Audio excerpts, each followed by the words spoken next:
Look, I see this problem literally every day in clinic. I kid you not. A patient will come in and, of course, they're frustrated that they can't lose weight. So naturally, I ask the two most important questions to figure out why. It goes a little something like, so what do you eat every day? And what is your exercise routine like? And when it comes to exercise, this is what I hear. I'll hear things like, oh, I walk a lot for my job. Or my job is very active. Or even, through my job, I'm getting anywhere from 10,000, 15,000, and even, believe it or not, 20,000 steps a day just from working. In my response, it's usually just like this. Okay, fair, but that's not enough. At least not for your weight loss goals. Hi guys, welcome back to my channel. And if you're new here, I'm Dr. Philippe. I'm a board certified family medicine physician. I was a personal trainer and a Division I basketball walk-on player. And in this video, I really want to help you understand why those 10,000, 15,000 steps a day at your job isn't getting you the weight loss goal that you're looking for. Sometimes the truth hurts, and even if it doesn't hurt, it can be very uncomfortable. But first, let me be very, very clear. If you're moving at work, getting those steps in every day, that's a good thing. Not bad at all. It is way better than being sedentary. It's good for your heart, your joints, and your blood sugar. But here's where the uncomfortable truth shows itself. If that amount of physical activity were enough to actually cause you to lose weight, you'd already be losing it. So if you want something to change, something has to change. Here's the thing, the movement at work that you're doing, it's real, obviously, but your body interprets it in a completely different category. One of the names it's called the non-exercise activity. Basically the calories that you burn throughout your day just living your life. And here's the thing, your body actually ends up adapting to the activity you do throughout the day. It becomes your new baseline. For lack of a better term, it gets baked into your basal metabolic rate.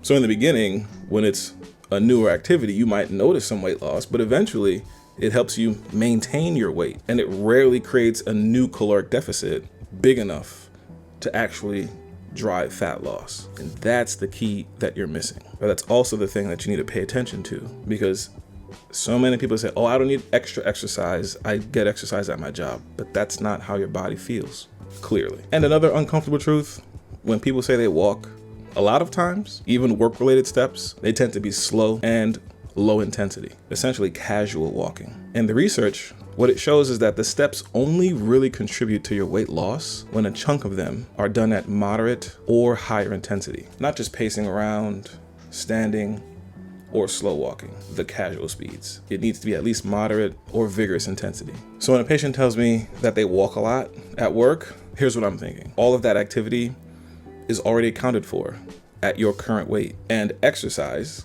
dedicated exercise, is really where the magic is gonna happen, especially if it's intentional and goal-driven. And if you are pushing yourself 1% every time to do more. Exercise is intentional, it's planned, and like I said, progressive. Just 1% improvement, 1% more difficult, 1% increase in challenge as you continue exercising. And what it does is temporarily raises the amount of energy your body is burning above your baseline, and that helps create and widen that deficit so you can lose weight. So that's why structured walking, resistance training, cycling, high intensity interval training, etc. The list goes on and on and on and on and on. That's why all of that has a completely different effect on your metabolism and your weight loss path than just being on your feet all day or walking a lot at your job, especially over the long term. And the other part, this might be controversial, but people are also not sure what they're eating. They're not tracking their food. When I ask, what do you eat during the day? A lot of times I'm met with blank stares or, I eat the same thing every day, doc. It's the same. But if you don't know what you eat, you don't know what you put in your body, I can understand why you're frustrated, but at the same time, why you're frustrated. In order to change, something's gotta change. And the ones that do, they don't eat enough protein. They'll have something like maybe an egg in the morning, or more so, maybe a smoothie in the morning, or they skip breakfast altogether and just drink a coffee. They'll go to work, and at lunch, they'll have a sandwich or a salad, depending on where they're at in their fitness journey or health goal. And then they'll have leftovers for dinner, which is usually pasta, some form of rice, and a protein. And just taking that small snapshot, skipped breakfast, had a coffee, had a salad at lunch, and then had pasta for dinner, or rice and a protein for dinner. And you pretty much do that And maybe 2 or 3 times a week, they might go out to eat or do Uber Eats and order out. And then we're frustrated when the weight is not coming off. And before you kick and scream, or before you go looking on the internet for all of the hacks for weight loss, it's very important that you take a moment to just look at yourself in the mirror and be honest. Are you doing just those 2 basic things first? A lot of people are trying to skip steps. And the truth of the matter is, you cannot skip any steps. You'll just wind up right back to where you started, or worse off. And I see it time and time again, every single day. Many people don't eat enough protein. And a lot of times, especially if you're not conscious of what you're eating all day, your protein intake is a lot lower than you might even suspect. So it's very important to set yourself up for success. Like I said, too many people are looking for convenient solutions to their problems without really taking accountability for what it is that they're doing on a daily basis, looking for other reasons to blame, other issues to look for, because it's uncomfortable. It's not easy to say, yes, I'm not doing what I'm supposed to do, but you can't hack your way out of it. Not possible. Lower protein can lead to less muscle preservation over time. Having less muscle means having a lower metabolic rate. Having a lower metabolic rate or lower metabolism makes it harder to lose fat. And that's a bad cycle. A cycle that a lot of people are on and don't even recognize it. And look, this isn't to blame. This isn't to shame. This is just the truth. Here's a better way to frame all of the walking that you do at work.